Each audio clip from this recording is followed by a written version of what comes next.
Hello friend, welcome to web Gujarat. આજે આપણે 19 ફેબ્રુઆરીના મહત્ત્વના દિવસો અને ઘટનાઓ વિશે ચર્ચા કરીશું. તો શરૂઆત કરીએ. ભારતીય ઇતિહાસ અને રાષ્ટ્રવાદ માટે અત્યંત મહત્ત્વનો દિવસ છે 19 ફેબ્રુઆરી. જોઈએ પહેલું, છત્રપતિ શિવાજી મહારાજ છે, તેમની જન્મજયંતિ છે. જે મરાઠા સામ્રાજ્યના સ્થાપક અને ભારતના મહાન છત્રપતિ શિવાજી મહારાજની આ જન્મજયંતિ છે. આ દિવસે તેમનો જન્મ 19 ફેબ્રુઆરી 1930ના રોજ શિવનેરી કિલ્લા ખાતે થયો હતો.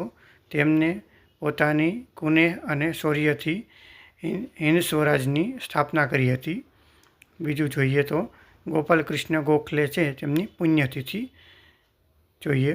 મહાત્મા ગાંધીજીના રાજકીય ગુરુ અને અગ્રણી સ્વતંત્રતા સેવા સેનાની કહીએ તો ગોપાલ કૃષ્ણ ગોખલેનું અવસાન આપણે જોઈએ તો 19 ફેબ્રુઆરી 1915ના રોજ થયું હતું.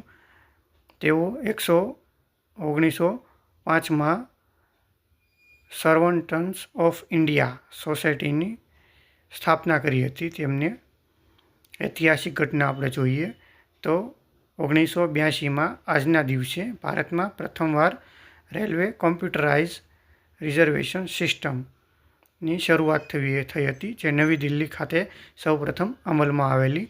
એ જોઈએ તો આપણે કોમ્પ્યુટરમાં આપણે ઓનલાઈન ટિકિટ જે કંઈ હોય એ કાઢી શકીએ અને કોમ્પ્યુટરની અંદરથી ટિકિટ નીકળે તેવી સિસ્ટમ બેસાડવામાં આવેલી હતી. સૂત્ર જોઈએ આપણે તો શિવાજી મહારાજનો શૌર્ય અને ગોખલેનું રાષ્ટ્રપ્રેમ દર્શાવતો આજનો આ દિવસ છે. જો તમને આ વિડીયો ગમ્યો હોય તો લાઈક, શેર અને સબસ્ક્રાઈબ કરજો. જય હિન્દ, જય ભારત.